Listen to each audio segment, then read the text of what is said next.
এই বন্ধুরা, আপনারা কেমন আছেন? আশা করি খুব ভালো আছেন। আমাদের মাথাঙ্গা থানা থেকে কি নির্দেশ দিয়েছে সেটা আগে শুনুন। মাথাভাঙ্গা থানার পক্ষ থেকে একটি নির্বাচনী ঘোষণা।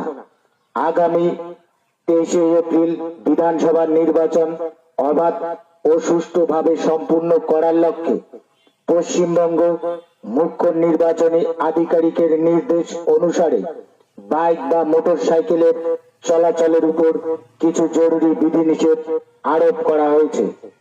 আজ থেকে সন্ধ্যা 6টা হইতে সকাল 6টা পর্যন্ত বাইক চালানো বন্ধ থাকবে। বাইকের পেছনে লোক বসিয়ে চলাচল সম্পূর্ণ নিষিদ্ধ। তবে পড়ুয়াদের আনার সময় এবং চিকিৎসা সংক্রান্ত ব্যাপারে প্রমাণপত্র দিলে চলাচলের ছাড় আছে।